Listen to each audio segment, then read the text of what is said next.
Traveling today at all? No. Last week. No Grand Rapids today.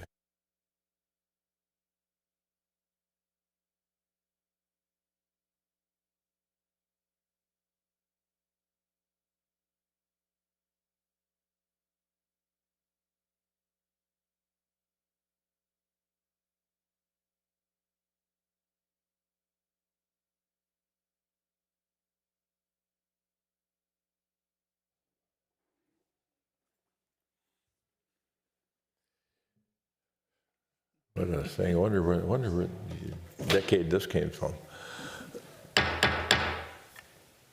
Well, good morning, everybody. It is April 16th, 2026, 7:31 in the morning, and this is the meeting of the Edina Housing and Redevelopment Authority.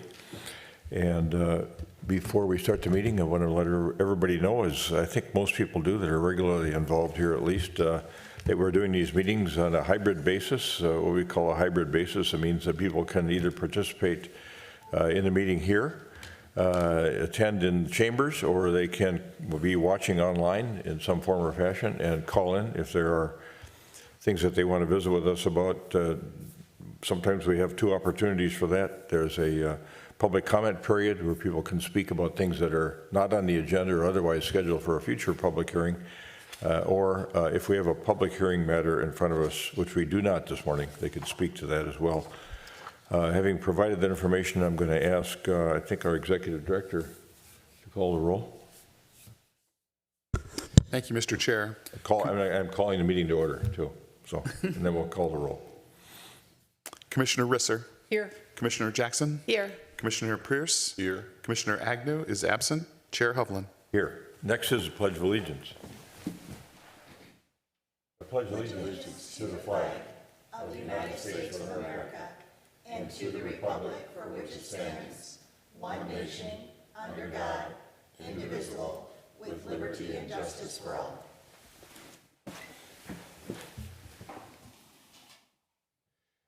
Thanks, everybody.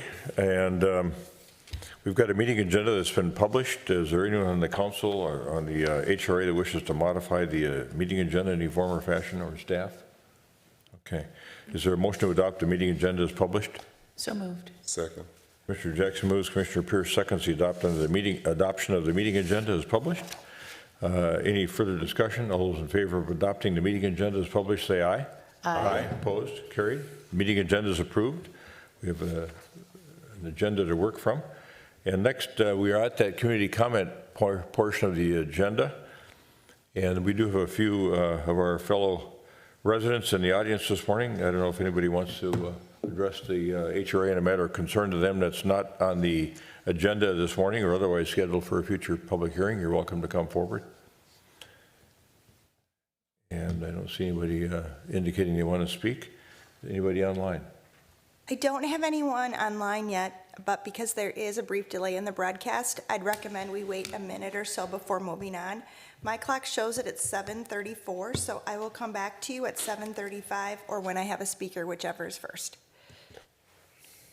Very good.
It is now 7:35, and I still don't have a caller, so I think it's safe to move forward with the agenda. All right, so Executive Director, have any comments from the prior HRA meeting? No comments to respond to. All right. Then next, we'll move on to the consent portion of the agenda. There's only one item in there, and that's the minutes of the HRA meeting on March 5th, 2026. If there are no additions or corrections, I entertain a motion to adopt those minutes of March 5th, 2026. So moved. Second. Commissioner Jackson moves, Commissioner Pierce seconds the adoption of the minutes from the March 5th, 2026 meeting of the HRA. Any further discussion? All those in favor of adoption of those minutes, say aye. Aye. Aye, opposed, carried. Those minutes are adopted. And the substance of our meeting this morning is next on the agenda, and that's a couple of items in the reports and recommendations portion of the agenda. Then we've got one update too that'll be good to get on the Spark program when we get to that portion. And our Executive Director and Bill Neundorf will cover that. But first, we're going to go to Stephanie Hawkinson, our Affordable Housing Development Manager, who's got a proposal for us regarding professional services for revenue analysis and a potential development scenario for affordable housing. Go ahead, Ms. Hawkinson. Good morning. Thank you. Yes, I am seeking to get approval for that agreement with Urban 3. This is in part a follow-up to direction that was given to staff at our October 16th HRA work session when we sought guidance on issuing a request for proposal for the outlot behind Fire Station 2. After a thoughtful discussion at that work session, staff was directed to obtain an opinion of value, determine the highest and best use of the site, considering both a one-time sales price as well as long-term tax revenue. We are asked to focus on 5 scenarios: market rate housing, affordable housing, commercial development, industrial development, or a microgrid. As staff began identifying a consultant to assist with this work, we are also mindful of the upcoming comprehensive plan update. One chapter of this plan is focused on future land use. Therefore, given the overlap of trying to determine the best land use for this city-owned site, as well as looking at land use generally, it became clear that an analysis of a single-owned city site could be complemented by a broader evaluation to help inform that land use chapter. Not write the land use chapter, but provide some background information to help lay the stage for further discussion. As noted in the item report, Urban 3 brings nationally recognized expertise in land value economics, property tax analysis, and community design. The proposed scope of work would provide the city with data-driven evaluation of the 5 development scenarios for the Fire Station 2 outlot, including estimated land value and projected ongoing property tax revenue as requested. In addition, they would conduct a citywide land use analysis to help illustrate relative fiscal productivity of different development patterns. This work will equip the policymakers, you all, and the City Council and the Planning Commission with objective, actionable information to support thoughtful, transparent, and fiscally responsible land use decisions. We just want the land use to align with your fiscal and policy goals. So we are seeking approval for $43,801 on HRA administrative funds to enter into this professional service agreement and approval of the agreement. That's all I have for you.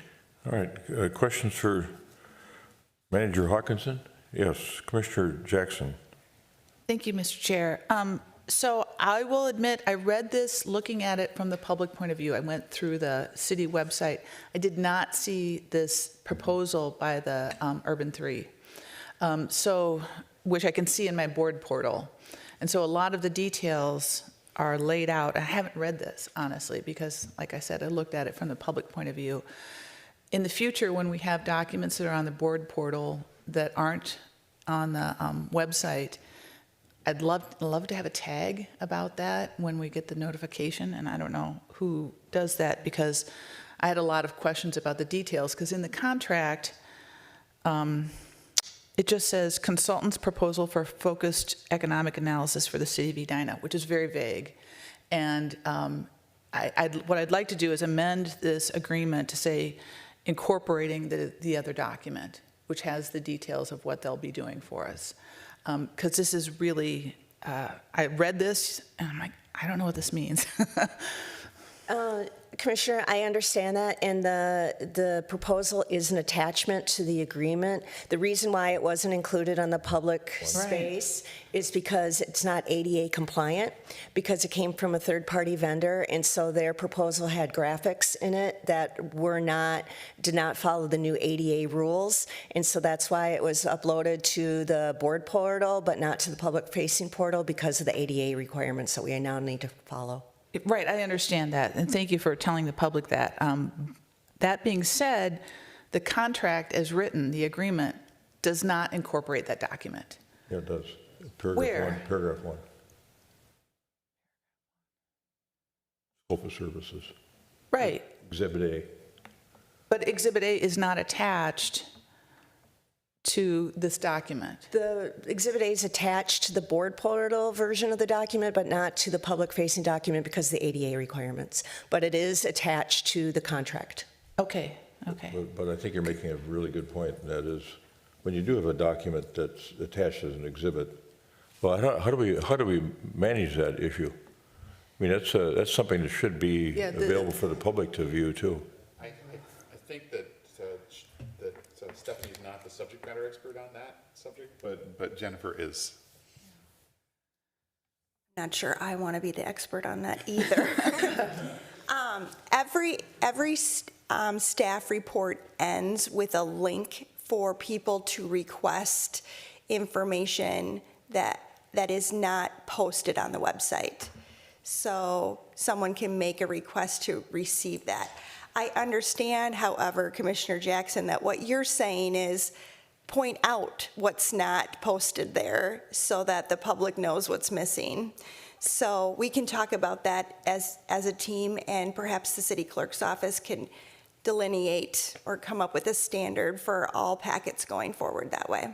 Yeah, so when I Correct. got my meeting notification, I'm like, okay, and I was distracted, so I just went through the website, didn't think about going to the board portal, and so I missed this entire document, which would have been nice to read, be prepared before the meeting. I'll have to assume that, we've done a good job and it's thorough and covers what needs to be covered, but when I read this agreement,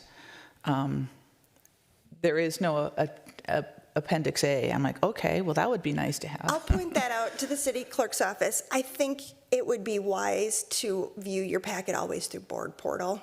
Yeah, well, I'll have to get in the habit of doing Yeah, that. it's but a new habit. Sometimes, it's available easily online. It's a little bit more difficult to get into the board portal. So anyways, all right. So it's the what and the why. That's what you're pointing out.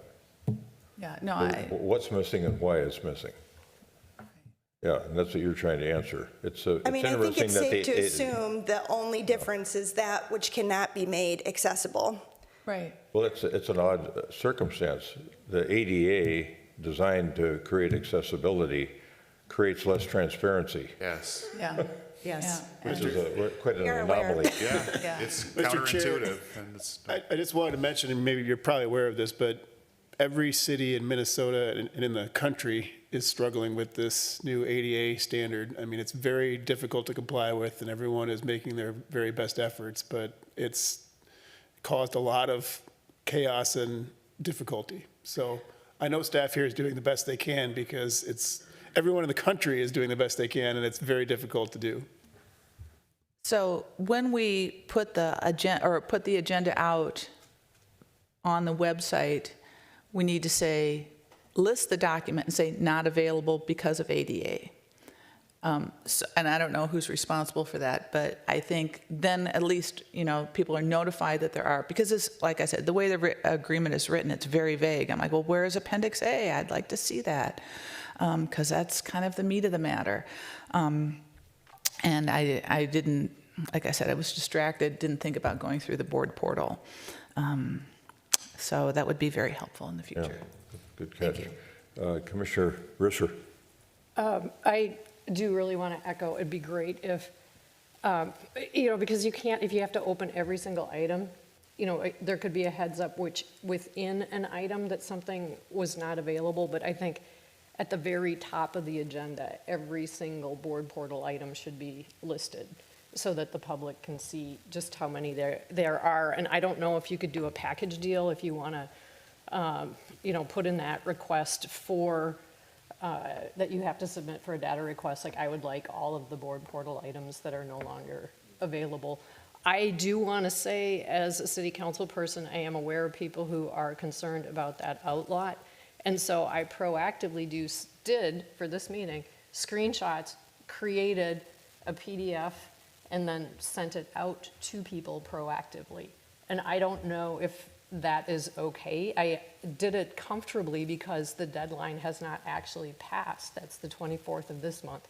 You're fine with email. I am fine with email. I can do that. It's Okay. just things that are posted on websites, web platforms, and mobile applications Okay. for now.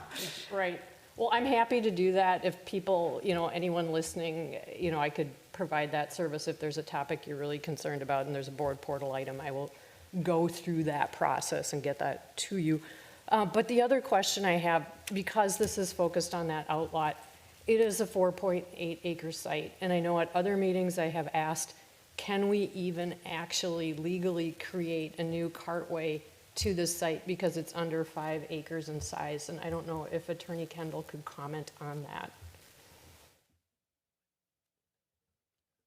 I don't know, your reference to cartway, it sounds like something from statute, and I'm not sure which statute you're referring to, but generally speaking, if the city owns the land, the city could utilize some of that land to create roadways or right-of-way across it, or the city could dedicate right-of-way as part of the plat. There's a variety of ways that you can create access. So it doesn't have to be 5 acres or more? No, not if you're platting it. I don't know, if you're referring to You're a statute regarding cartways, I'm not sure which statute you're referring to. Okay, it is the state statute about putting in roads. I don't have the number, but I did bring it up at another meeting. It could have been a work session, but I would like to know that we can actually create that access road before we invest $43,000 in a study to pursue what could happen on that lot. I do also have concerns about just how this is going to impact fire station number 2.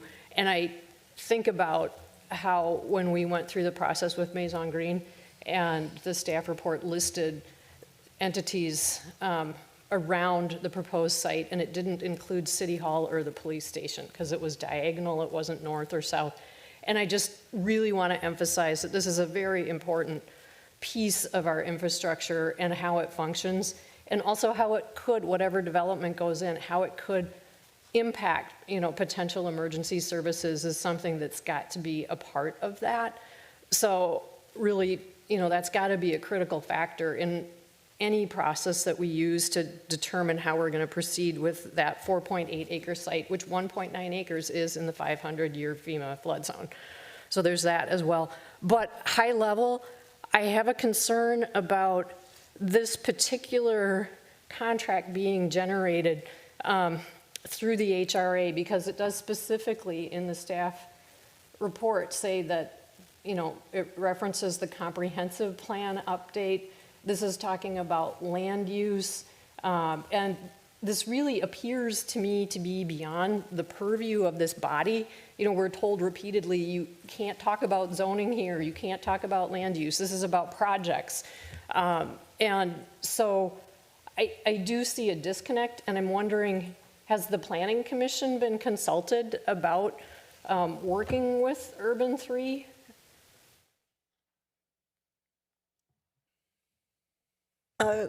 I don't know which question you want me to take first. The Planning Commission, have they been consulted on this? This is not to design a plan.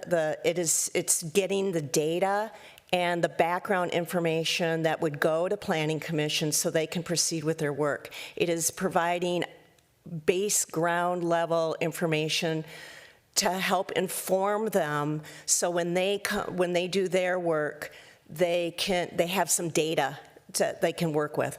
It did not, since this is primarily regarding HRA expenditure, Planning Commission does not dictate or inform how you all spend your money.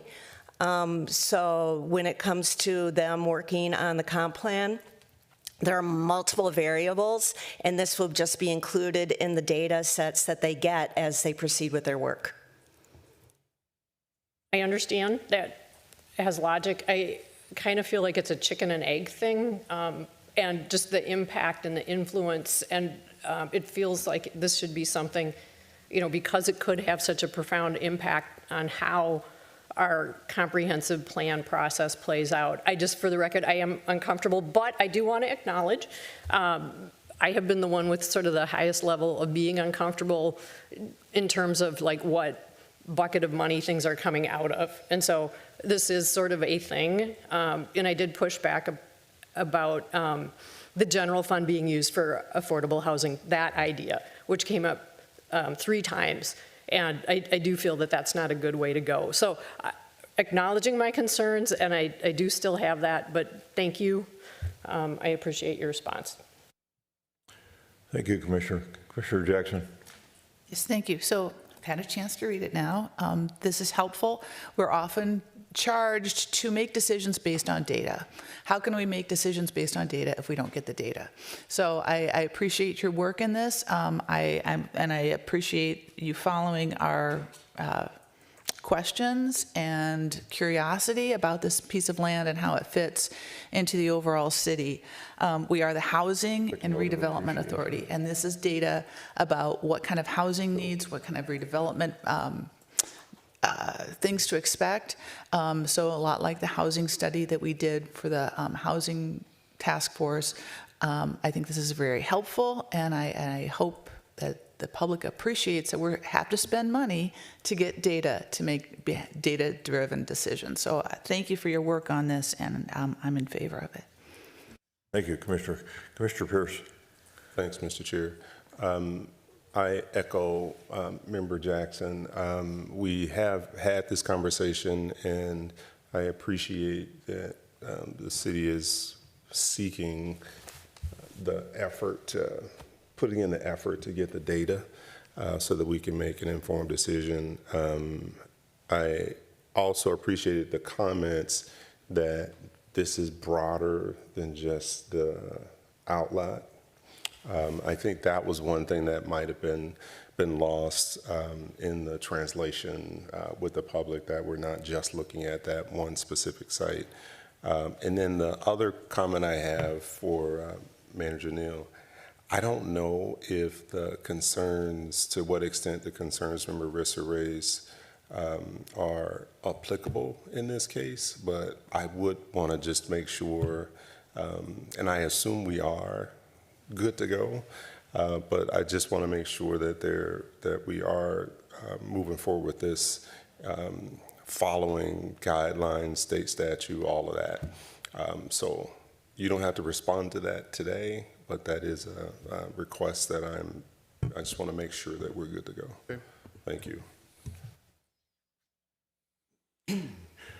Yeah, Manager Hawkinson, I thought you did quite a remarkable job of recognizing what the council wanted you to do and what the HRA wanted you to do from a staff standpoint, and went searching with your teammates for the best possible resource to do the work that we needed to do from an economic development analysis standpoint to figure out what should we do with this property, if anything. So the concerns that have been raised this morning, I think, will be answered over due time, but the threshold question is, do we want to get this information that we thought was important to have and use a professional organization to do it that's well known in the field, and that has a cost attached to it. And if we should come to the point where we end up selling this property, we'll recapture that cost, I'm sure. I'm in favor of moving forward with this matter and getting this contract in place and getting that analysis done on the possibilities relative to that outlot and beyond, as Commissioner Pierce points out, because this will have a broader sort of impact too, I think. So having had that conversation, anybody else have anything to add, or is there a motion to approve the professional services agreement for revenue analysis and development scenario projections with Urban 3 LLC? So moved. Second. Okay, we got a motion by Member Jackson, second by Member Commissioner Pierce to approve the professional services agreement recommended by staff for revenue analysis and development scenario projections with Urban 3 LLC. Any further conversation on this matter? Any further discussion? All those in favor of adoption of the motion as stated, say aye. Aye. Aye, opposed? Abstain. Abstention? Yeah. Okay. No nays, one abstention, three ayes. The motion's approved. All right, now we're going to move on to something that has occupied our time ever since a couple of pieces of property decided to redevelop across the street from each other a few years ago. And there's been some good preliminary work done here as well as we go through this analysis, and we've had some effective public input over time, I think. Some folks wished we would have had a broader sort of comment opportunity, I think, at the fire station, but beyond that, the synopsis that you put together, I think, captures many of the thoughts of the residents that have an interest in this particular project. And so we've got a good basis from a backgrounding standpoint, I think, both from a staff standpoint, from a council and a HRA standpoint, and a resident input standpoint to be able to have a good conversation just about whatever you want to go to the next phase of this analysis. So turn now to our Economic Development Manager, Bill Neuendorf, and Chad Milner, our Public Works Director, is with us this morning as well. And I'll turn it over to you, Manager Neuendorf. Great, thank you. Yes, this morning we wanted to have a conversation about the proposed extension of the Edina Promenade and the France Avenue crossing to get across France Avenue. This is one of many discussions, but we're seeing this as kind of a prelude to potential action by the City Council next week. So the short version is you directed us about a year ago to go out and do more study, potentially hire an engineering firm to actually do some preliminary engineering. So staff has done that. We solicited bids and have 4 teams that are interested. Staff does recommend one of those. We've went through that review. That decision will be made by the City Council next week. But this morning I wanted to create an opportunity to have a discussion about the overall project and focusing on the funding for the project. So I do have a PowerPoint presentation. It's very similar to what we presented at the open house last week, except I redid it in hopes of better complying with these new ADA provisions. So the image here shows the entranceway to enter the underpass on the east side of France Avenue. And this morning we'll talk briefly about the background of the project. We'll touch on the alternative designs that were initially considered. We'll focus on the proposed concept that's been discussed for the last year or so, with a focus on cost of the project and financing for it. I'll also summarize the community outreach and the input that we collected most recently, and then have the conversation about next steps. So in 2023, the HRA began to look into this opportunity to make a significant public improvement in this area when we saw those 2 privately owned properties heading towards change. The scope and objective of the HRA is to identify opportunities to improve bicycling, walking, driving, and to better connect neighborhoods. That's very specific in the state law as well as in the 1977 guiding document for the HRA. So in 2024, we completed a feasibility report that looked at this idea of going over, under, or through, and that report focused on going under the roadway. That was the preference that was indicated back in 2023. That report did look at things thoroughly, but at a very high level. And the consultants were unable to identify any red flag that would prevent the construction of this type of improvement. At this point in time, both developers on the west side of the road and the east side of the road are moving forward with that project, with their own respective projects. And soon the HRA, as well as the City Council, should make a decision on whether to proceed, when to proceed, and how to proceed. So this morning, a couple options that I would propose that we consider, again, just for discussion, but I wanted to kind of frame the outcome. Option 1A would be to proceed with this preliminary design, hire the engineering team, start to figure out some of these details, because there's a lot of details to look into, and hire them with the intention that we want to build this in phases in the future. Option 1B is similar, proceed with that preliminary engineering design, do more research into the budget, do more research into the funding, with the intention that we might build it, but we don't expect it to be right away. We would actually delay that decision whether or not to build it after we have much more information. And then option number 2 is stop the study. Don't study this any longer, right? At this point in time, the HRA has spent a little bit over $100,000 with 3 different firms to look into this concept, again, at a very high level, to see if it makes sense. So those are a couple discussion points you might want to think about as we move forward. This slide shows 2 images of the former conditions on France Avenue and then the current conditions. France Avenue was initially a gravel road that led to the France Avenue dump.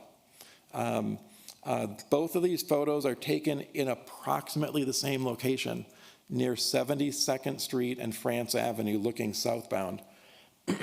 When it was gravel, it was a 2-lane gravel road. As the mall was built in the 1950s and other things were actually built there, over time, France Avenue has grown to be 9 lanes of traffic, through lanes, turn lanes, different ways to access various properties. But it really creates, it's a great place to drive fast, but it's not such a good place to cross the street to get to where you want to go, whether you live in the area or work in the area or are visiting. This image is an excerpt from the 2007 URS study that focused on this Centennial Lakes Promenade area. It shows France Avenue going north-south and identifies the variety of roads and paths that existed at that time, back in 2007. For landmarks, we've identified the YMCA, the Hennepin Area Library, and the Centennial Lakes office complex. This study identified, amongst other things, 2 key recommendations. The first was the need to improve the pedestrian underpass at York Avenue. Some place in time, 1970s, 1980s, the city built a tunnel, a concrete culvert that went under the road right by the YMCA, and it was not the most friendly and not the most inviting place to be. So the recommendation was to improve that to make it welcoming, wider, brighter, and a place that people would actually want to use and feel safe and comfortable using. The second key recommendation was the need for a safe pedestrian crossing across France Avenue. And the location identified back in this 2007 study was near the intersection of 72nd and France.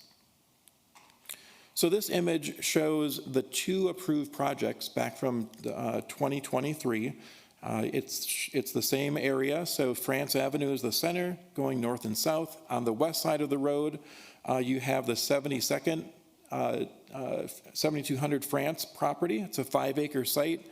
The footprint shows the apartment building on one corner, the new office building on the other corner, and the rest of the site is public space.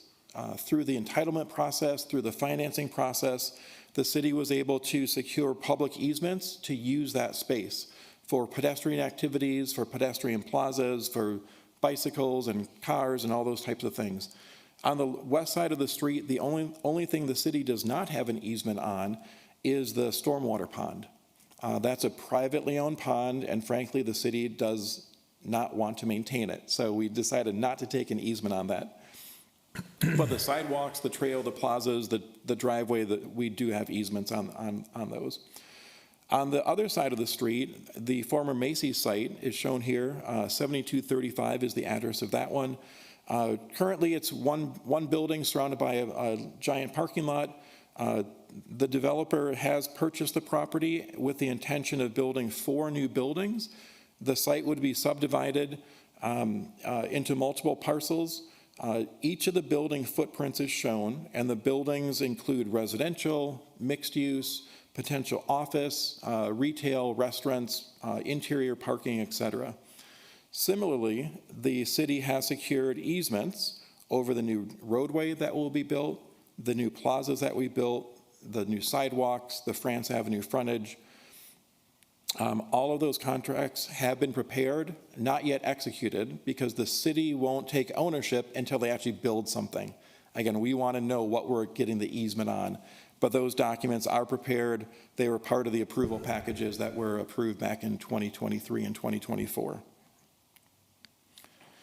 This image also shows the potential connection across France Avenue.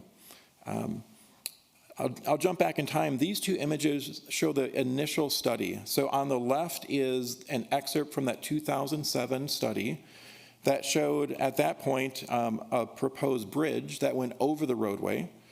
It connected with ramps and stairs along 72nd Street, and then also towards the back end of the parcels when it was just the Byerly's flagship store.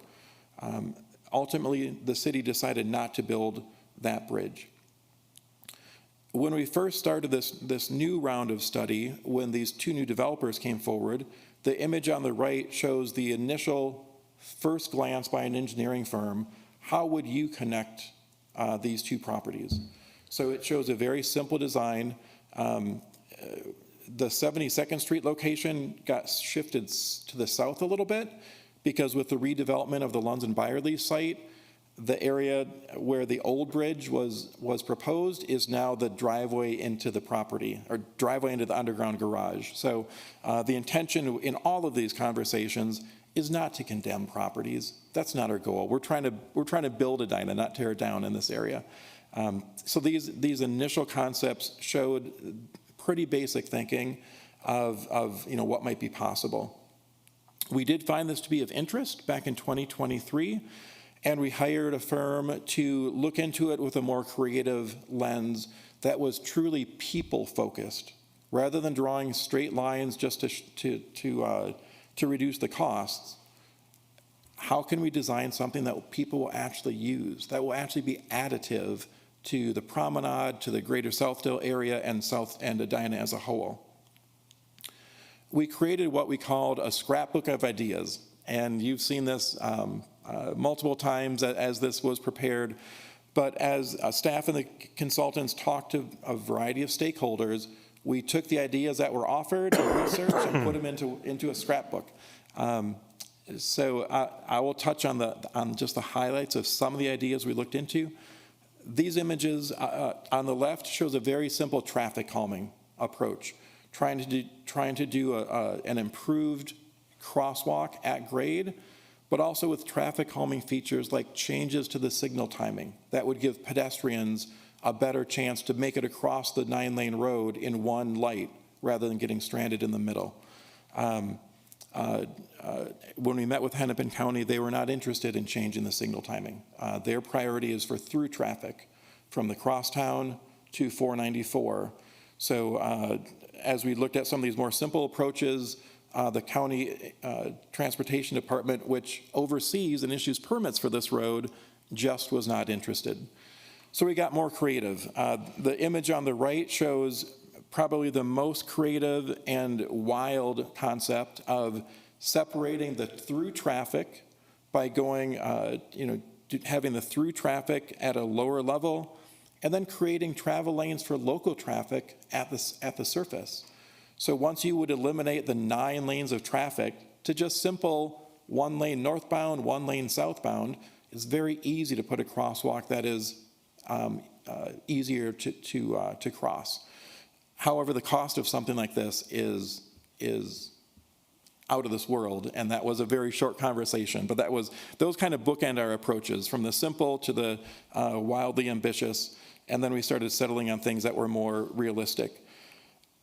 This photo shows a lot of different tunnels that we looked into. We looked at tunnels in the Twin Cities area. We did some research in tunnels around the country. And these are some examples of what they look like in the daytime and the nighttime. But this is a more simple approach to simply make it functional. It would still be nice, but the focus here is function. As we looked into these tunnels, we kept having this image in front of us, which is an image of a dark, confining tunnel that is potentially scary to enter because who's lurking at the back end? You don't know. So as we looked into these tunnels, we decided that was not the approach. We kept hearing comments from day one of it needs to feel safe. It can't feel confining or trapping or a place where crime is invited, so that we moved on from the tunnel. We looked at a couple examples of wider tunnels. We looked at one in Shakopee, that's the image on the left. It's much wider, not a whole lot taller, but wider, and it ends in a plaza rather than just terminating into a continued path or to a rural area or an urban type built up area. It's wider. The images on the right are an example of a plaza. It's actually in Chicago on Michigan Avenue, right at the base of the John Hancock Center, where it's a plaza where there's retail on it. So it's a place where people like to hang out because there's reasons to be there. So that was another example we studied. And then we looked at bridges, bridges that go over the road. That was that initial concept back in 2007. So here's two images of two existing bridges in the Edina area. These are both older. They both have major flaws, and neither of them meet the ADA requirements any longer. So the Curly Q ramp on the left has a long spiraling ramp to go up. That is no longer compliant with modern safety codes and standards. And the image on the right is the bridge that goes over the highway by Roslyn Park. That is accessible only with steps. Again, no longer code compliant. And I think we all know the fate of that bridge being hit a couple times by oversized trucks and out of commission. So we looked at other bridges that are modern and can actually have a chance to meet new standards and new designs. Here's 6 images just of a variety of bridges from around the country, some from Portugal, some from France, some from Minneapolis, some from Chicago, some from one from Arizona, I believe. They show that bridges can be designed in a number of configurations. They can be a wide variety of colors.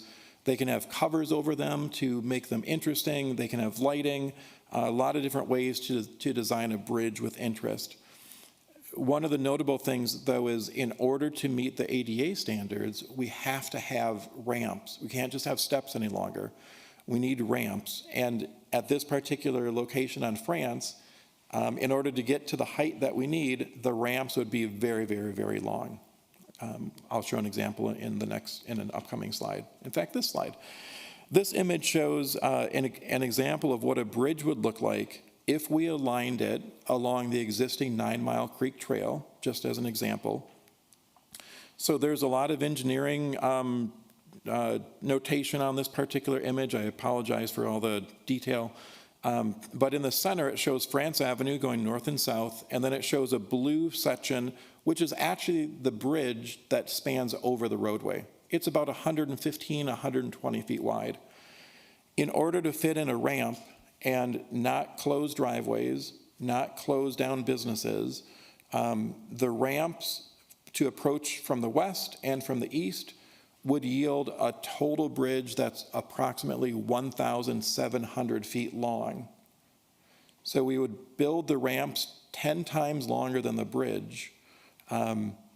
So this is just one example where when we actually try to do the bridge with traditional ramps to keep costs lower, I don't know if we succeeded with lowering the cost because it's so long. But that's one example of what it looked like. We looked at other bridges too. This image shows an example from Denver of a bridge that goes over a small creek. The focus for most users is on stairs. In order to meet the ADA provisions, there's elevators on both sides, or actually on one side. This is where the elevator is. The elevator is in a plaza. It's kind of set back from the stairs. If you're looking for it, you'll find it. But for the most part, users of this bridge go up and down the stairs. And over the years, there were other proposals that were also studied, not by the city, but we did collect them from developers and architects that were doing work for other clients. So this shows a potential bridge of a really iconic design that would have connected two buildings that were proposed on the property. Now, this image is probably 10 years old. That is actually from the Star Tribune.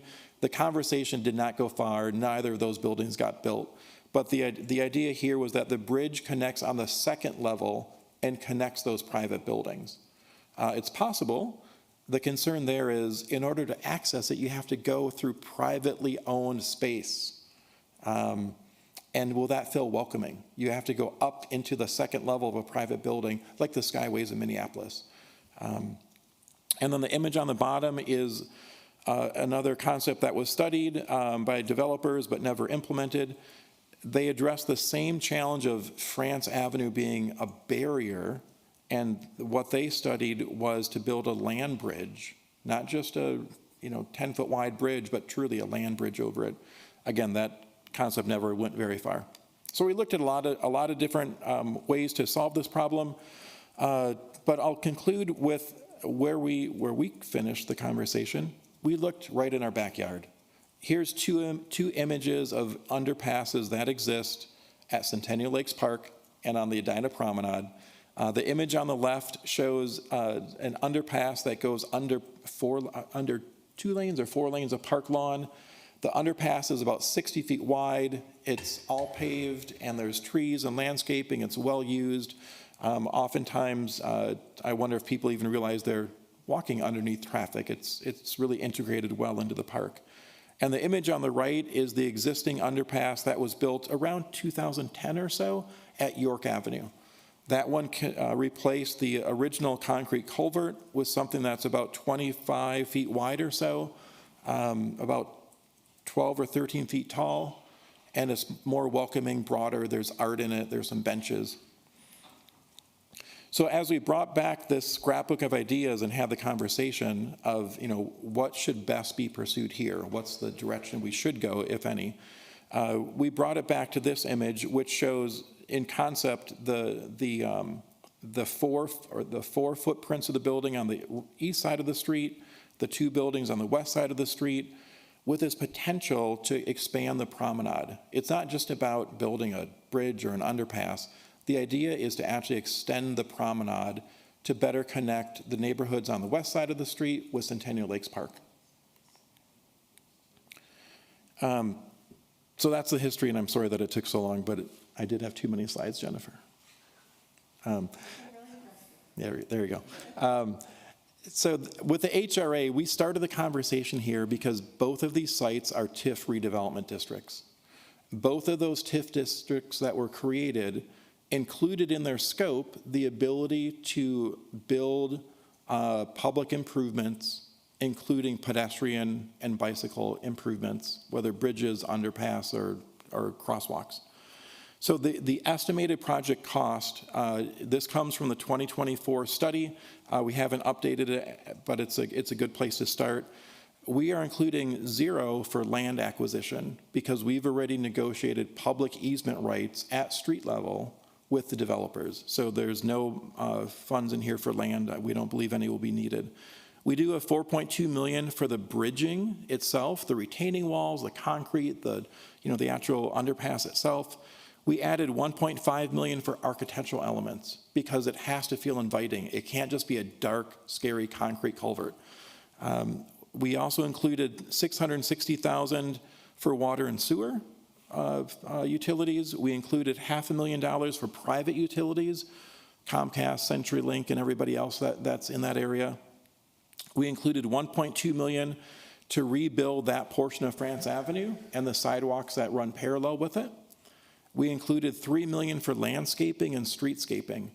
Again, we're not just building a concrete paradise. We want to extend the promenade and create something in a manner that is inviting, welcoming, and a place you want to be. We added $1 million for traffic control and phasing. We've had a lot of conversation, and we've heard some concerns, many concerns, about how would you actually build this? Do you have to shut down traffic for multiple years? Is that going to stifle business in the area? We're not sure exactly how we're going to build it. That's something we need to study if we're going to go any further. But we know that there is going to be expense to that. So we added $1 million in the budget to consider phasing. So that leaves us with just over $12 million as the construction cost that's estimated. Now, we realize that we are very early. There's a lot of things that we don't know. There's things we don't even know we don't know yet. So the consultants recommended adding a 20% contingency at this point, which is extremely high. So we added $2.4 million. And then we also added 35%, which would cover the cost of the engineers, the architects, the landscapers, the design, the legal work, hiring a construction inspector to make sure that, if we go forward, the contractor is actually doing what they're supposed to be doing, as well as financing. The city doesn't have $20 million sitting in a drawer that we can just dive into. So we would have to finance this over time. So when you add that $5 million, the total estimated cost at this point is $19.6 million. I round that up to 20. As far as paying that amount, this slide summarizes the anticipated financing for the project. I think it's very important to note that the city's general fund, the property taxes that residents and everyone else pays, we're assuming that zero comes from that budget. We've heard very loud and clearly over the last several years that building this and raising the budget to do it is not an acceptable approach. So staff has worked hard. That's part of the reason why we're talking about this now at this point, because we think there's other funding sources that are out there that can build this without raising the levy on taxpayers. We're assuming that about $500,000 could be paid by the private owners. They're out there with backhoes and shovels, and they're doing site work all the time right now and in the future. So they could leave the site in a condition that saves us money. We've also assumed that zero would come from the federal budget. That's a change. In 2023, we thought we would easily qualify for some federal funds. With the change of administration, we don't think any federal funds are going to be out there for projects like this. So we zeroed that category out. But we did include about $3 million from state transportation programs and state funding sources. And we also included about $3 million from county transportation programs and Met Council transportation programs. There's a lot of programs out there. We still have to apply. We haven't secured any of those. We haven't even applied for any of those yet. But the vast majority of the funding would come from the new property taxes, the tax increment funds that are generated from these two new buildings. You might recall when we created these TIF districts and considered these proposals by the developers, the impact of the tax base is absolutely tremendous. So we're estimating that at least $12 million of TIF tax increment dollars will be used to fund these. And that's how we protect the general taxpayer from it. So that's the overall cost. We've reached out to the community multiple times on this over the couple years. The earliest the biggest burst of conversation was in 2023 and 2024, right? We kind of went on pause in 2025. Frankly, we were waiting for the developers, because if the developers were not going to proceed, there was no reason to have these conversations. But now that the developers are clearly proceeding, in fact, they'll be finished with their projects in 6 to 9 months, it's obvious that there will be funds generated, and we wanted to renew the conversation. We started off in conversation with Hennepin County. It's their road. We can't do anything to it without their permission, so they were very early at the table. We spoke with the Three Rivers Park District. They have the bike trail. One of the conversation points is, does the bike trail stay where it is, or does it get shifted into this underpass approach, or are there two options? We don't have those answers yet. That's why we need a more detailed study. We also spoke with the adjacent property owners, because in order to do anything, as we negotiated those site plans and those easement agreements, those owners had to be agreeable, so they were early in the conversation. We also spoke with surrounding neighbors and neighborhood groups. We had a big public meeting with a couple neighborhood groups, had some great input. We also had, on at least 3 occasions, we accepted community input on our Better Together Edina website. We collected hundreds of comments on that website, supportive and opposition. In the 2025 Quality of Life Survey, we had a question about this project, very general in nature because we didn't really know what we were doing specifically. And then we have also presented early versions of this presentation and that scrapbook of ideas to the HRA, to the Planning Commission, the Transportation Commission. We've run the loop of those types of city commissions. And then most recently, just last week, we held an open house. At that open house, we had about 200 people attend. A lot of folks liked what they saw. A lot of people didn't like what they saw. So a lot of opinions out there on it.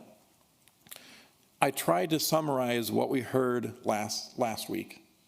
And when you've got 200 people with their own various comments, it's hard to summarize. So this is high level. But I think it's important to note in that 2025 Quality of Life Survey, we included a general question. There was no price tag attached to it. There was no design details. It was way too early in the process to have any of that. But we found that at least 70% of respondents to that either strongly supported an improvement here or somewhat supported. Those were the two options. Do you strongly support, somewhat oppose, or strongly oppose? At the open house last week, what we heard really mimicked what we've heard for the last year and a half. I don't think I heard a lot that was new. Some people thought it was one of the best things. It would be fantastic for their family. Why didn't we build it 20 years ago? Others thought it was the most ridiculous idea they've ever heard. Why would we even waste a penny of tax money on this? So a lot of comments. After staff and our consultants debriefed from that meeting, we put our thoughts together. Okay, what did we all hear? The two architects in the room that had the pretty renderings, just to simplify it, they tended to hear more positive comments. People like what they saw.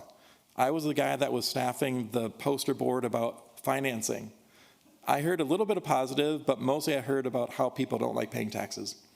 But we put our heads together and try to aggregate what we all heard. Some of it was verbal, some of it was written, so we try to put all that together. What we try to, I guess my summary points would be that most people express support for better, safer pedestrian routes. High level, people like to be safe when they go for a walk.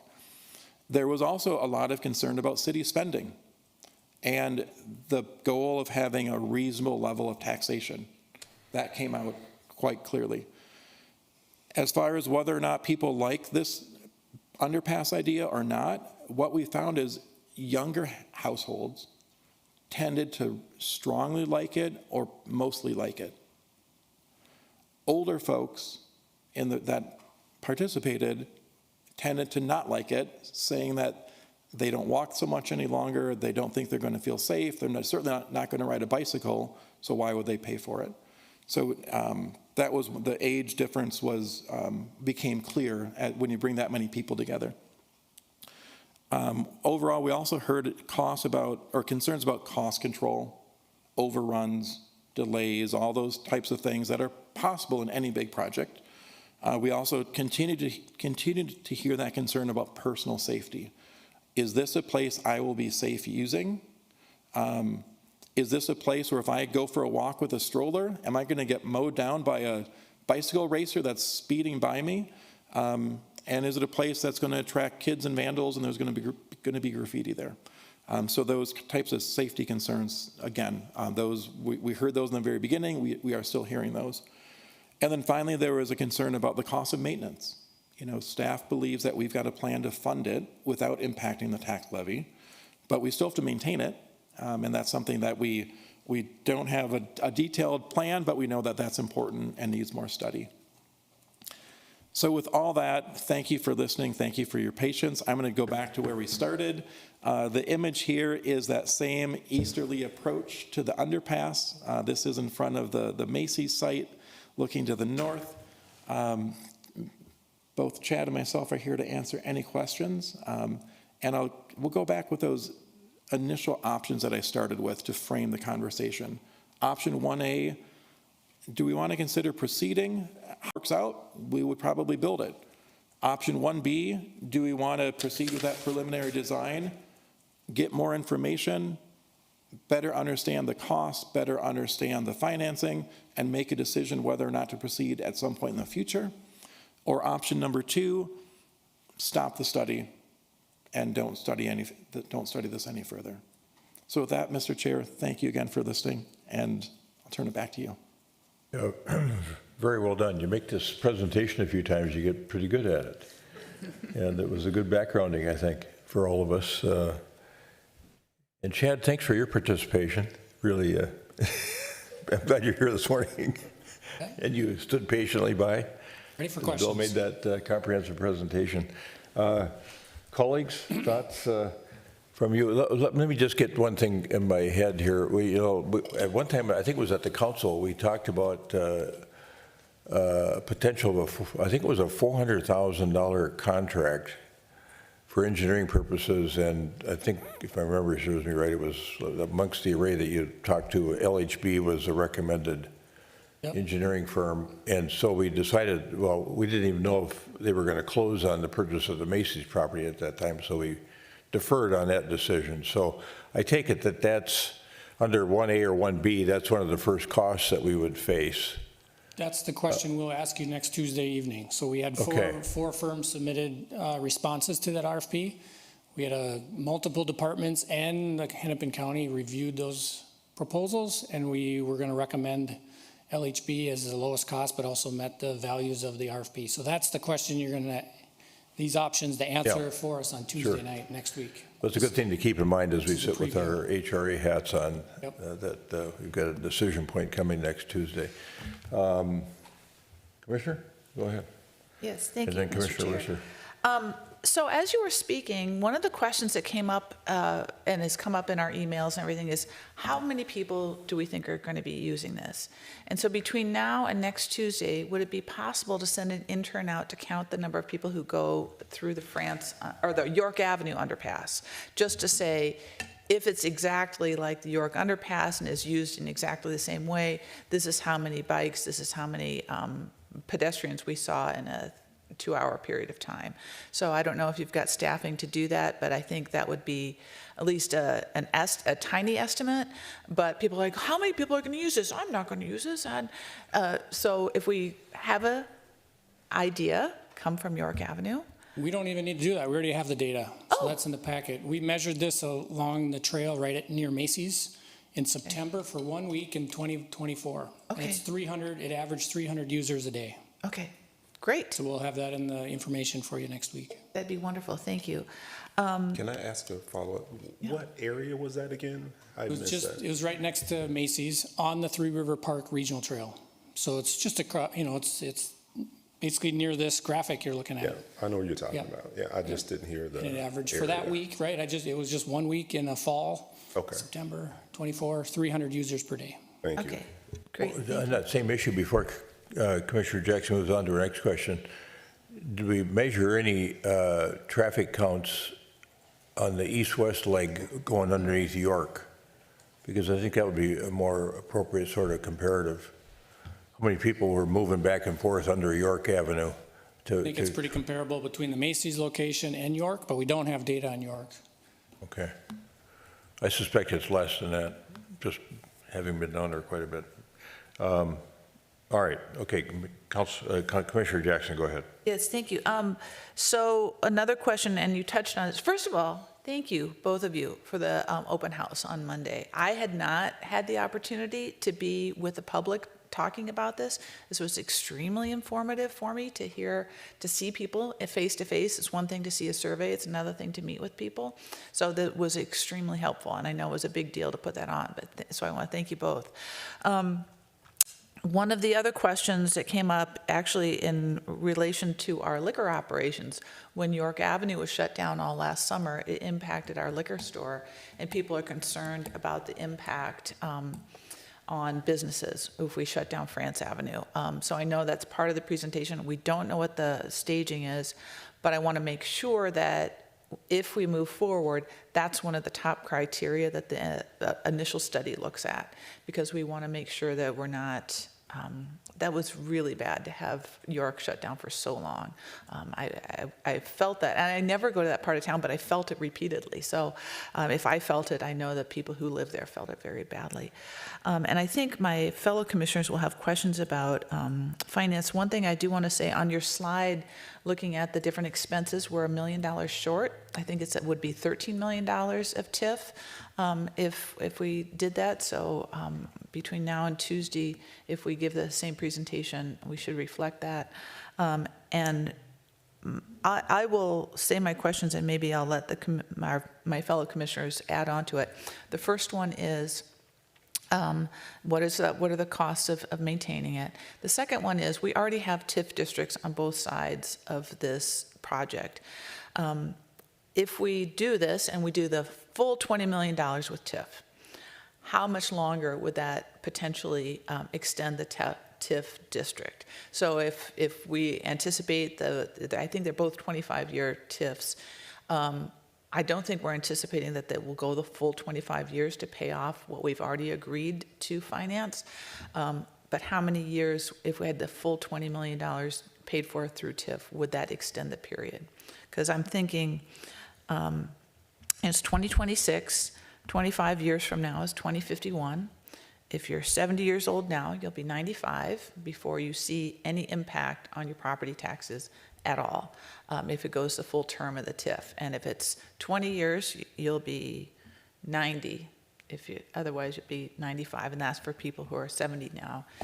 So just to kind of put it in context of our lifespan, that because we already have TIF on there, you're not going to see an impact on your property taxes one way or another for a number of years, but how many years would that push that out? So those are my questions, but I want to, before you answer them, let my fellow commissioners add to it.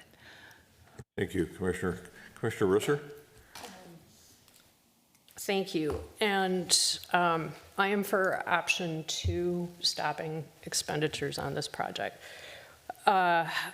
At the meeting, and I do really want to thank you for all the work that you put into it, I had conversations, and it really reminded me of a seminar that kids took that was very popular about paradoxes and Zeno's paradoxes. And, you know, the tunnel versus the bridge paradox. And I know that in the feasibility report on page 4, it says specifically the pedestrian underpass is achieved by constructing bridges used by northbound and southbound vehicles on France Avenue, while pedestrians cross underneath, like the underpasses on York Avenue and within Centennial Lakes. And I've consistently questioned how, to me, this tunnel is 2 separate bridges with open space, which those 2 are. So if you could walk me through that, because I'm just not seeing that. I see walls that are continuous along the proposed structure. I don't see openings. How is this what I see as a tunnel, 2 bridges?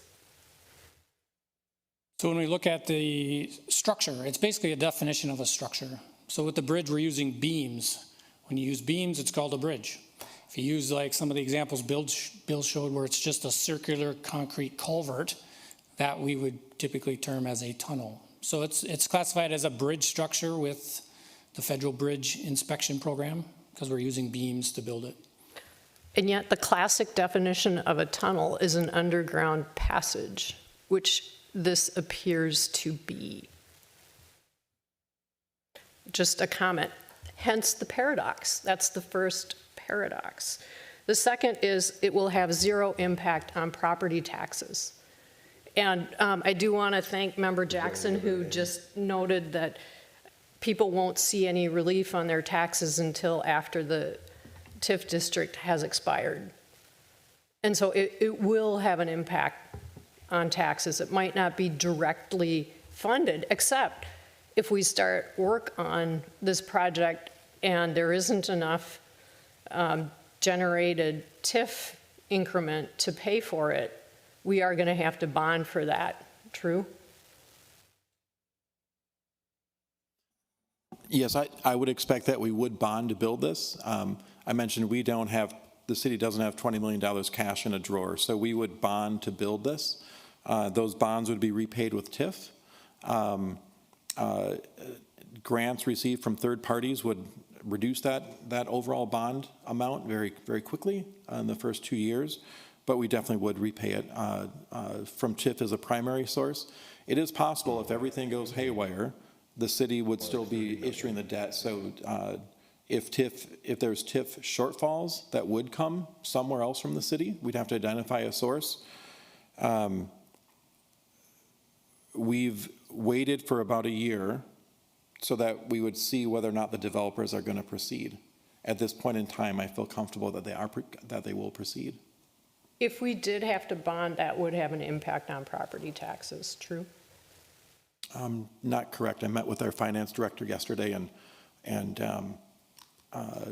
as long as there's the TIF generation, the tax increment from these new buildings, that would pay the bond, so it would not appear in the levy. It would not, it would have zero impact. That's except correct. We won't experience the benefit of those dollars coming back to residents until the TIF district expires. Correct. Okay, It the would other have no issue impact, is, and I really did appreciate when you were talking about that bridge that was considered, to access it, you would have to go through privately owned space. And we wondered whether people would feel comfortable in that space. And you were talking about that in terms of the project that got passed over. The other dialogue I had with people was, oh, it's in public space. It's an easement on private land.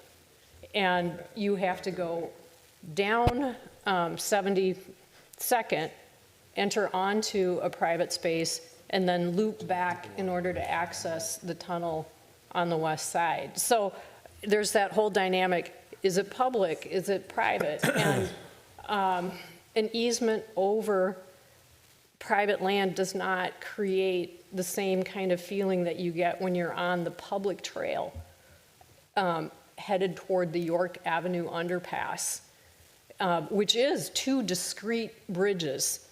Okay, and I get that from a technical standpoint, the tunnel is exactly the same as those two bridges. But in terms of the experiential reality, it will probably feel very different to many people. And I think counting the number of users for the York Avenue underpass doesn't necessarily provide an accurate projection of how many people will walk halfway down the block or pedal or roll in order to get to the tunnel.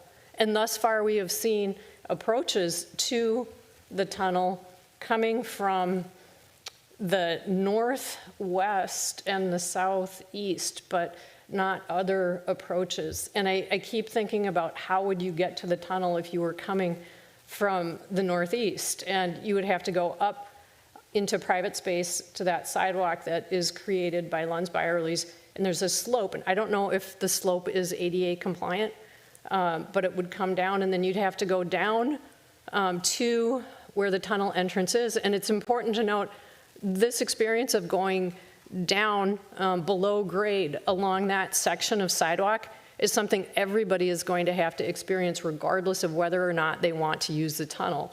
And I do think it could be something that discourages people from walking along that section of sidewalk. The other thing is I think it's important to count how many people are actually using those sidewalks today. There's not a lot of, I stood on France Avenue for about 15 minutes, and that's not a huge period of time, across from the opening between the two buildings that people are gonna have to pass through, and nobody walked by me the entire time.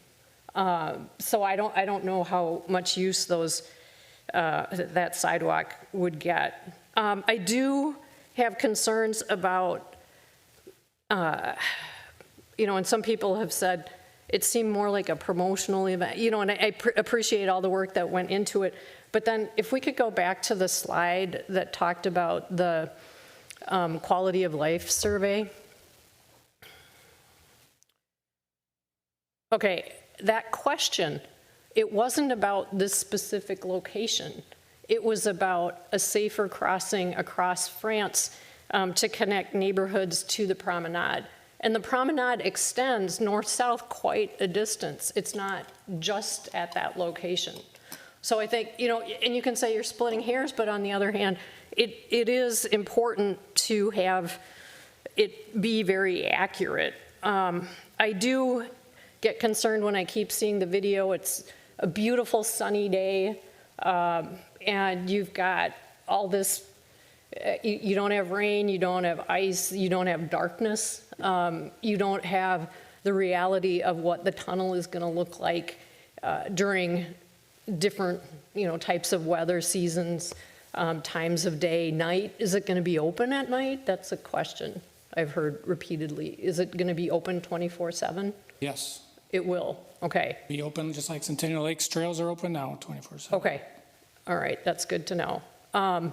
The other questions, and this hasn't, one thing I would like to know, we did communicate with Hennepin County early on. Have we had recent conversations about could we extend the amount of time on the traffic lights? When was the last time we raised that question? They're extended as far as they're comfortable right now. So they've had them timed to 2.5 to 3.0 feet per second for a normal walking, and that's their comfort level. They've maxed that out. We've talked to them in the last few years. Could we talk to them more recently? I mean, could we talk to them today and just find out if we could extend it, if it's been a few years since we've asked? We can always ask. Okay, because I think it would be good to have recent data about that at our meeting before we decide whether to invest. How much was it? 400,000? Can we go back to the list of costs? Okay, that 20% contingency fee, the consultant, who was the consultant on that? LHB put together, and we reviewed their cost. We always look at timing of projects. Is it a short-term, like 2 to 4 year potential, or is it 10 plus years? So that's how we look at what that contingency number should be. We looked at past projects and the bid history of similar projects. Every year, MnDOT puts out a list of projects that are very similar, so we compare to that in the short term. We look at the scope of the project. Okay. We tried to do this rough concept with materials that are readily available, so not make weird curved things and beams that aren't available. It's kind of standard sizes that would be easier to purchase. And then every one of those items has contingency in it too, including that 20%. So we have a risk. There's always risk. Are we estimating too high? But there's a risk if we're estimating too low. So I would compare it to our street recon program. We've been really good about estimating that program because we've done it year after year for 20 plus years. Some of these interesting projects like this, it's a little harder. That's why we put a bigger contingency on these estimates. And that was generated back for the feasibility report of 2024? Year and a half ago, correct. Okay, so before the war, before tariffs, because we did see the cost for, and this is apples and oranges, I will say that up front, the aquatic center improvements went from 4 million to 8. And so just kind of, I can't help but think about that. Where, the streetscape and landscape, the 3 million, where is that gonna go?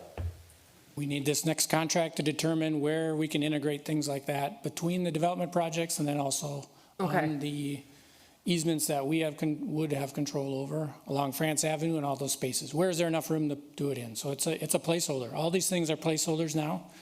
We have a concept. We need to, if we really want to move forward, we need way more details, and that's this 30% potential design contract next Tuesday. At the end of the day, I see this as a project that is connecting two private sites.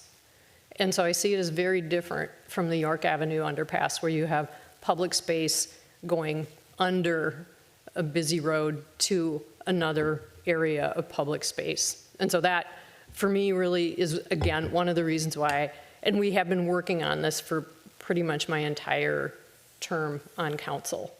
So that is where I stand. Thank you, and I appreciate all the work. Mayor Hovland, can I read back that quality of life question?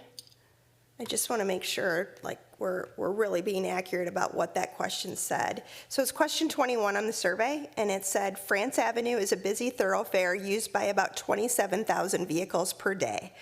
A study identified the need to construct a dedicated bicycle and pedestrian route to connect neighborhoods west of France Avenue to Centennial Lakes and the Edina Promenade. Several examples have been identified for the crossing, including a traditional crosswalk, tunnel, bridge, at-grade crossing, and underpass. To what extent do you support the development of the bicycling pedestrian route, including the crossing? So Councilmember Risser is correct. It did not identify the exact location, just the concept or need to identify the need to connect the western neighborhoods with Centennial Lakes and the promenade. Thank you. Commissioner Pierce. Thanks, Mr. Chair. Too many things at once here. So I have probably a few questions and some comments. And I did send an email earlier, but I'll echo. I was not able to attend the open house. That was actually my birthday, and I did not prioritize the city over celebrating with my family. Sorry about that. But I did appreciate the presentation, the report. I read through all of that. And so I thought it was a very well-attended event, and you did a nice job of providing the documentation after the fact. And I think Member Jackson actually mentioned that as well. So I'm not as organized as I usually am, so I might go a few different places. But the first thing I want to mention, where I am right now is I'm not sure that this is the best use of the funds. Maybe I'd put it that way. And it kind of boils down to what is the return that we're getting. And this is a little nuanced, so I'll try to explain it. But the first question I have, and this isn't for the two of you, but it's more for my colleagues. If we did have $20 million or the capacity to borrow or a bond for it, is this the best value for the community to spend that money on? And I don't know the answer to that, but as I went through the feedback and analyzed it, that was the first question that bubbled up to me. I interpreted the feedback, and this of course is subjective, even though we're all looking at the same data set. It is still subjective. I felt like it was, 60-40 opposition, 40% for, 60%, some opposition. To me, that's almost like 50-50, right? And then there was this group that could range from anywhere from 10 to 20% that were neither, right? They weren't for it or opposition. They just weren't convinced yet that this is something that should go forward. So I felt like that group was probably leaning towards approval, but had a bunch of questions. And some of them we talked about today. I actually think that that's not a bad position to be in at all. It kind of follows politics in America, right? You've got the polls and you've got this swing voters in the middle that are asking moderate, very informative questions. That's kind of where I feel like this is. And so those questions were around funding, right? How are we going to fund this? Is this something that we really need? Are people going to use it? Is it going to be safe? Right? You start to hear those types of questions. And to me, those are folks that are really trying to tease out that next level of, is this the right thing to do for the community? And so for us, I think as we move forward, I think we have to dig into making sure people have the right information to be able to decide for themselves if it's the right thing to do in that context. So I read that fairly neutral. but a good position as opposed to it being, everybody is adamantly against it. I appreciate the quality of life comment, and I think the way you started out the presentation is accurate, right? I think most people do want safe pedestrian usage throughout having a more walkable city. And I think that is 100.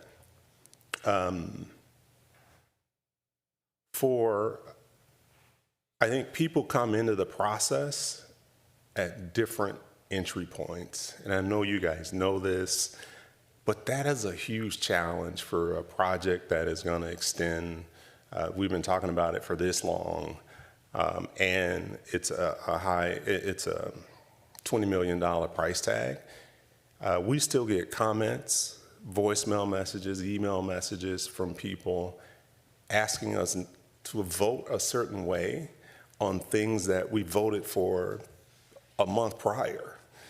And so because of that, as we move forward, I think we have to have a couple of, and you did a good job of this, of trying to bring people along, but there's a couple of things we have to have just be a part of every presentation we do.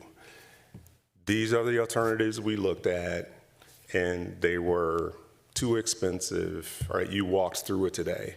I think we have to have that at each juncture to bring people along. This is the problem that we're trying to solve, right? We talked about that today. Just reminding people that's what we're doing. These are the things we looked at, and here is why we think this tunnel is the best of those options. And people will agree or disagree, but at least it shows that transparency and thinking of how we end up where we are. And so we have to figure out a way to do that. The second thing, and this isn't necessarily related to this project, but we have to figure out a way to talk about TIF. I had the same comment that Member Risser questioned. I like for us to consider a construct, and I'm just offering this, but please go through it and figure out the best way to do it. We are, if we're using TIF, we are borrowing money from the taxpayers. And so we're earmarking a portion of those taxes for projects, and they're not able to go to the general fund. So that has an impact to residents. And so, like, this idea of we are borrowing this money, right, from the taxpayer, or some kind of a construct so that we can at least acknowledge to people it's not zero, right? We are borrowing from this pool, which is the TIF district, to go do these projects, which we have said from a policy standpoint, we want to do these kinds of projects. All of that is legit. But we shouldn't, I'll use the word, we shouldn't kind of pretend that it's zero, because it actually isn't. And that's not the way, as residents, we internalize it. So having some way of articulating that so that we're acknowledging that, yeah, this is an impact to property taxes. Technically, I understand what we're saying, but if that district closed earlier, and Member Jackson asked about this, if adding this project does not allow us to decertify that district and have those the tax increment then be proportioned just like you've shown us, some goes state, city, county, general fund, then that means we have to cover the gap of our expenses somehow. And one of the ways that we do that is we raise taxes. We have a higher general levy. And so it's not zero, but that is a very complicated thing to explain.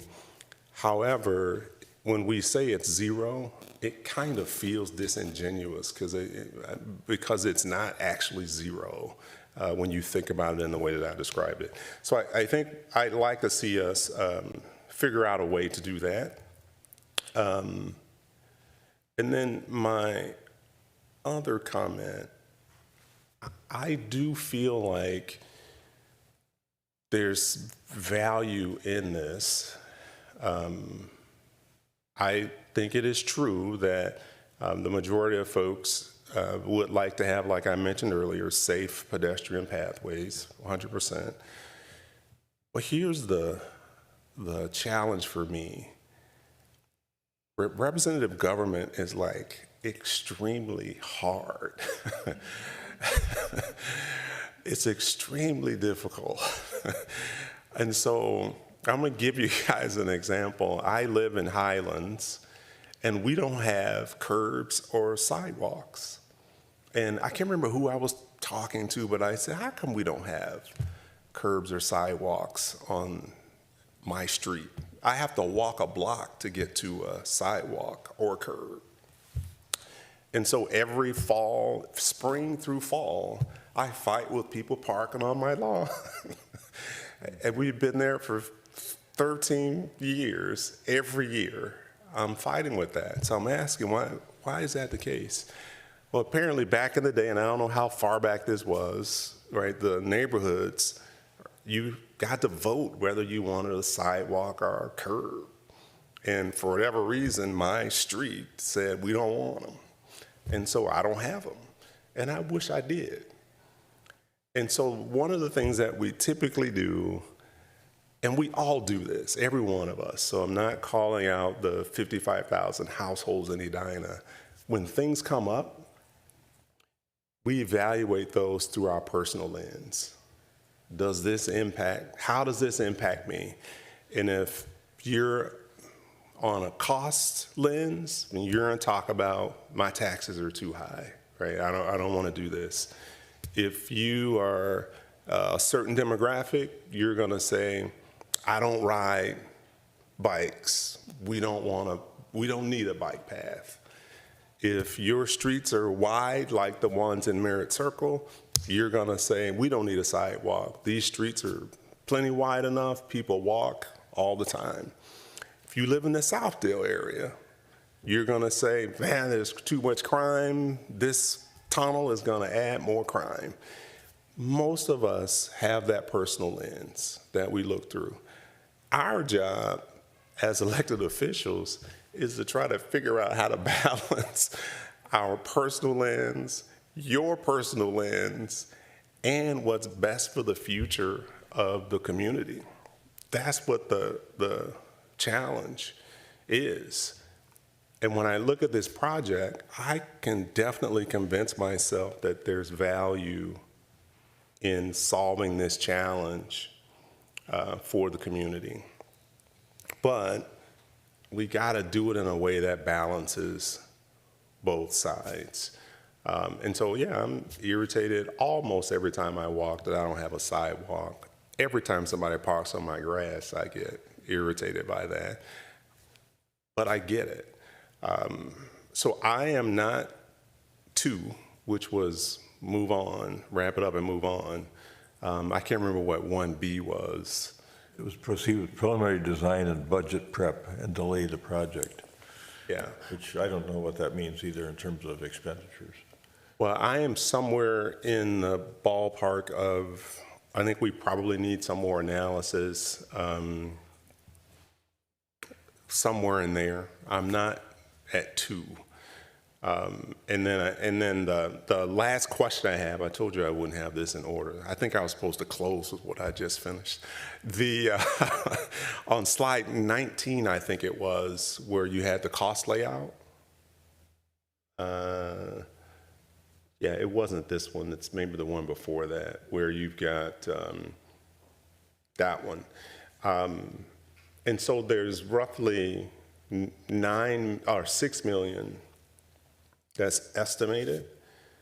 And you may have already answered this. So for us to do this at all, we have to bond for it, right? And so we're going to have interest tagged onto this at some point, or at some level.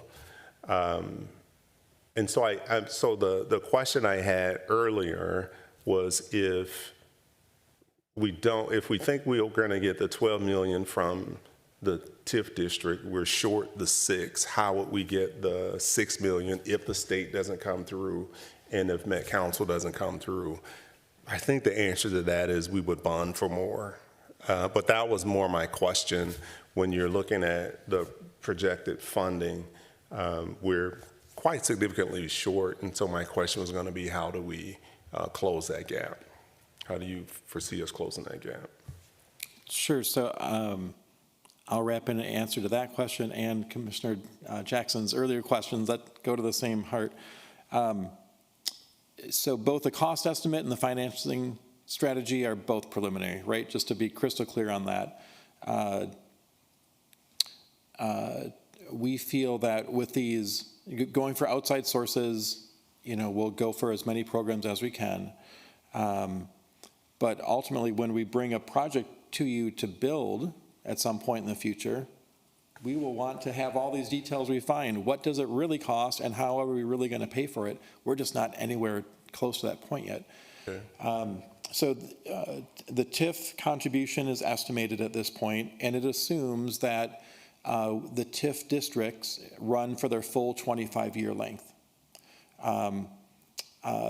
We did create special, or we received special legislation. If there's a gap, we have the rights to extend one of the TIF districts to an extra 5 years to get from 25 years to 30. So that would be more collection. I would only suggest we even consider that if it's necessary. If it's not necessary, let's leave it at 25. But that's one of the funding sources if there's gaps.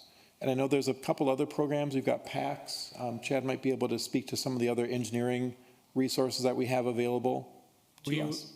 We'll be having the same discussion on Tuesday night with the Roslyn Ped Bridge. So there's other funding sources with the PACS fund, municipal state aid. But if we have to close the gap with that, we're delaying other projects. So that's just a conversation we would have here before we move forward. Okay. Last thing, you answered, I think, the 4 questions I sent. Funding breakdown, there'll be more to come on that. I talked about TIF, long-term finance impact. There'll be more to come on that. The last one, we talked about alternatives, evaluations, and so I mentioned that already. The contingency and cost overruns, there I do think 20% contingency is probably low. I get that number's maybe standard or something like that. In my email, I was asking for more data to figure out if that is the right contingency. Just hear me saying, I think it's going to be more than 20 million, right? I'm not an engineer. I can't see the future, but in past, most of our projects end up going, we spend more than we think we're going to spend. So there was just me saying, let's be sure that that contingency is the right one, is the right level. And so I'll leave that one. And then the last thing I'll say, I started with the story about the sidewalks and curbs and this fact that in a representative government, we got to balance the current needs for the future needs. None of the people who voted in my neighborhood to not have sidewalks and curbs live there anymore. And so when you think about that, we really are trying to think about what's going to be good, the best thing for the community in the future, whether they're new families, elderly people, whatever. That is really the crux of the issue for this one, for me, especially because of the high price tag. So thanks for all the information and the continued engagement on the project. Thank you, Commissioner Pierce. Okay. We got a little bit of time here. I guess we're past our usual closing time, but I don't know where I am here. The things that I think about are the main concept that you raised during the conversation of how do we create better, safer ways for pedestrians and bicyclists to get across France Avenue? I think it's a really good question, one we've looked at for a long, long time. You know, when we look back in time, I remember when we got I think it was $1 million, or it was either $1 million or $3 million from Met Council, Correct. and to build a bridge. And we got to thinking, well, what makes us think people are going to walk 4 or 5 blocks to go to a single point of crossing, to go across and then come back again 3 or 4 blocks, or go the other way 3 or 4 blocks? And we decided, well, they probably aren't going to do that. It's just not in the human behavior. You know, what do they talk about? A quarter-mile walk shot is about what people want to do. And so we asked if we could reallocate that funding and put in improved crosswalks at, I think it was 66th, 70th, and 76th. Exactly, Yeah, and that's what we did. exactly. But they still don't feel safe. Yep. To me, the most economical thing to do and the smartest thing to do would be to go back to the county and not the technical staff people that are interested in throughput, but the policymakers, and try to make France Avenue a more beautiful street for passage. And if it took you a minute or 2 longer to go from Crosstown to 494 because we had gotten rid of those 2 inside lanes next to the median, and you were now going 2 lanes in each direction, and now you've got probably, what, Chad, 25-foot median? Yeah, That's all landscaped and beautiful, and it's safe, and people are crossing 2 lanes of traffic plus a turn lane instead of 3 lanes of traffic plus a turn lane. And you could do that as you march down France Avenue from 66th to 76th or 77th, and then south of there where the congestion really happens as they're going to 494, leave it the way it is. And that street would become so beautiful, I think, in the process of doing that. You'd slow traffic down. It would be a massive, massive improvement if we can get by the technical people. And I feel like 2 of the policymakers are kind of in our corner at the county. And I think, well, what would that cost to do that? It wouldn't cost, I don't think it would cost $20 million. And I worry about the $20 million number too, and I hear Bill say this morning, but the obvious is that, well, if we're going to do this, we got to borrow the money, and there's an interest cost that we haven't factored in here anywhere, and stuff keep going up in price all the time, and so it might well be above $20 million to build a single point of passage that's beautiful for people to use. So the question I would ask you is, how much time do we have to make a decision relative to the underpass based upon the redevelopment activities at both sites, which could be a cushion of time in which we could go back to the policymakers at the county and jump by the technical people who are interested in throughput and try to get them to agree with us on improving France Avenue on every single intersection and making it a road that you want to be on instead of something that feels like a trunk highway, you know? So that's my first question. Sure. So we did have some conversations like that with the county in 2023. Can we take a lane away? Because there's more lanes on this part of France than in most other county roads that serve this traffic volume. Tremendously more. That was lanes. with staff. That was multiple staff meetings, and multiple times we heard, we're not going to touch it, we're not going to touch Sure. it, we're not going to touch But they're not the decision makers. They can say that that's what they want, but they're not the ones that are making the decision. The people that sit as an elected official are the ones making the decision. Now, we've got one of them on the county board that is a resident of Edina. She likes this idea. Our commissioner over in Richfield, I've got to have conversations with her, the former mayor of Richfield. I think she'd be an ally. We need 2 more. And so the question is, how much time do we have to work on that idea? Sure. So in 2023, it looked like both developers were on the same time frame which is why we continue to study this. Since that time, the ones on the west are moving fast, the ones on the east got off to a slow start. So the city has contractual rights with both developers. The developer on the west side of the street, they're going to open one of their buildings this fall. So they're asking us now, what do you want us to put in this plaza? Is it an upper plaza? Is it a lower plaza? Because we're going to start building that imminently. So we may have missed the window on that. Okay, yeah, you might be right. We had hoped to tell them, build it either lower or build it higher, and then that's something that we don't have to build. It's already finished. So that window may have closed on us. We can always make changes. But if we're going to rethink the whole scope,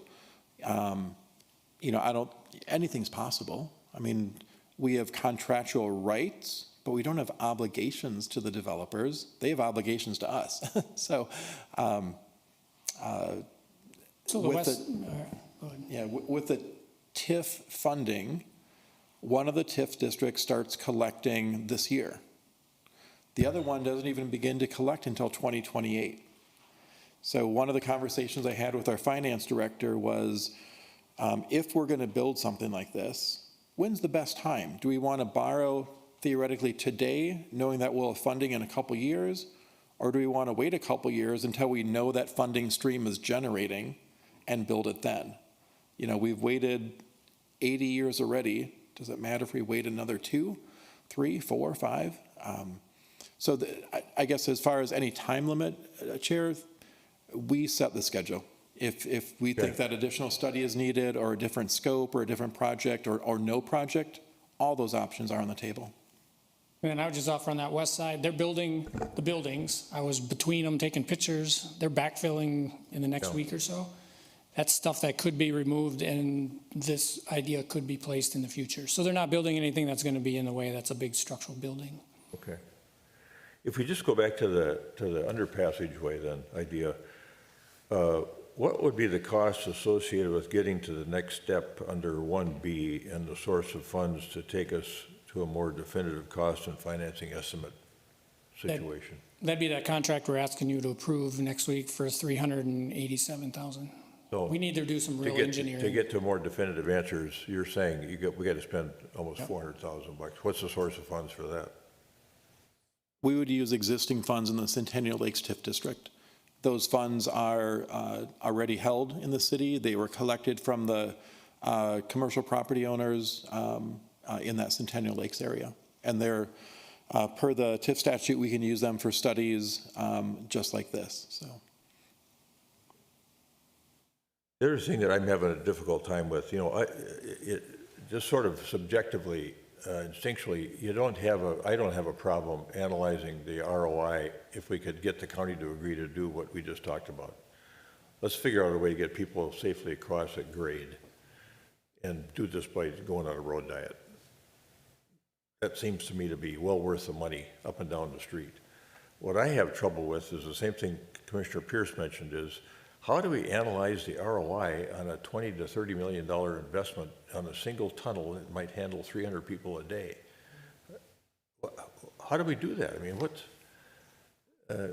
I know you can't put a price on a human life, but we haven't fortunately had any serious injuries or deaths on France Avenue with pedestrians. But how do you do that?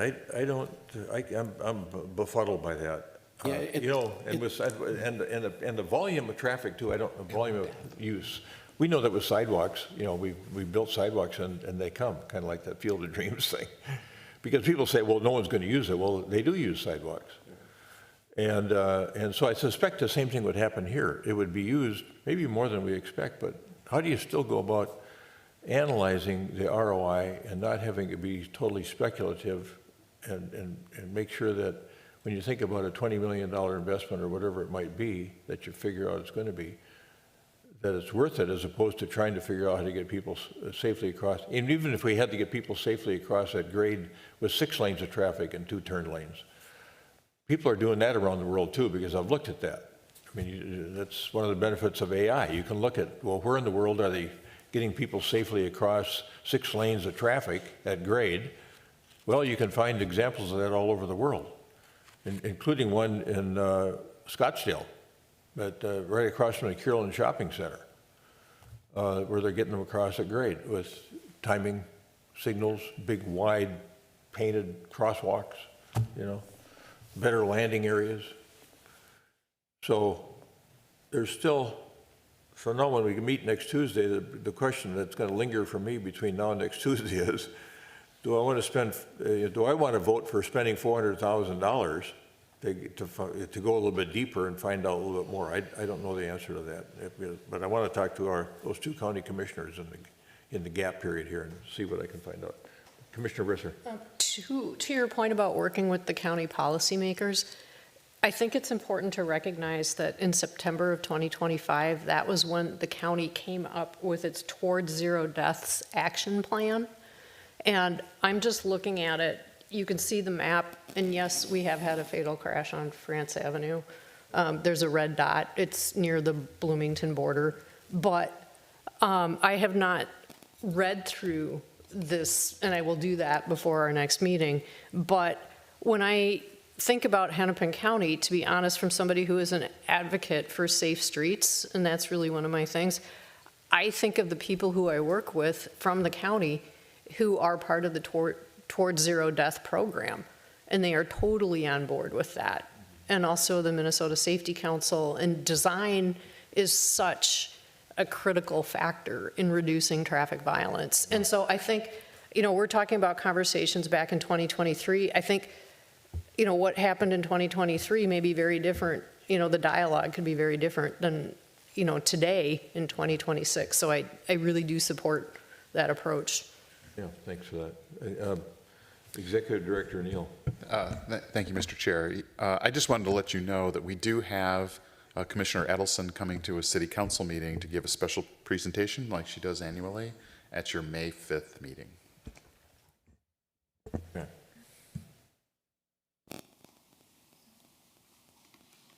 And the other question that Commissioner Pierce raises, what's best for the community? And, you know, you got to think about the whole community, not just a part of it too. So I don't know. I guess we had a great conversation here this morning, and it's helped me probably prepare better for Tuesday night when we meet as a council. But I can't say I would render an opinion today on 1A, 1B, or 2. So, and you didn't really speak to that issue, but Commissioner Risser was loud and clear. Yeah, so I think we should get more engineering on this. I want to just address a couple of things. So I would be 1A or 1B, I don't know.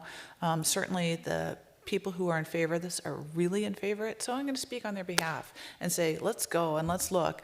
And so I'm going to do my questions or my responses a little bit in reverse order. The return on investment, I think you have to look at this would transform the neighborhood.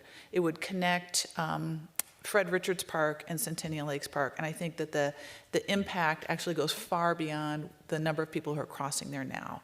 I think it would be a huge benefit for the Cornelia neighborhoods. It would be, the people at the Cedars are overjoyed about this. They're like, please, please, please do this. It would increase the quality of life for 1,000 people living right there. $20 million to use elsewhere. I think we need to remember that TIF can only be used for structure adjacent to the buildings that are going to be generating this new tax revenue. So it's yes or no, it's not $20 million elsewhere. Just to ground that conversation. So it's yes, we spend the $20 million, no, we don't. The $20 million are not available for other parts of the city. And as far as an easement on private land, most of our streets in the city are easements on private land. When we drive down the street, we don't think, oh my gosh, I'm trespassing on somebody's front yard. No, we're on a city street. And so I think the feeling of an easement is the same as we would have on a public street. So I don't think that's a feeling that would be different. It would be just like any sidewalk, any street. I do have some ideas about how to talk about TIF, Commissioner Pierce, if you want to talk about that offline.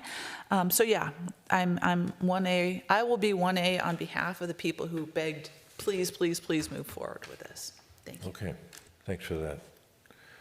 Yeah, so you got a mixed bag here, I don't know. We'll be But back on it Tuesday. was educational, and this is the first time the HRA's had a chance to have this conversation, too, so. And I'm disappointed that Commissioner Ayo couldn't be here this morning, but other responsibilities take us away from these sometimes, so I'm sure she'll be well prepared for Tuesday, knowing her. Okay, so do you want to give us a quick Spark update? Sure. The 30-second Spark update. When we extended the Spark program last winter, or a couple months ago, I promised to come back with quarterly updates. You were questioning whether or not you wanted to really extend that program, so this is the quarterly update. We're still moving forward with the projects that have already been funded, a few restaurants and a small business aimed at training for school-age kids.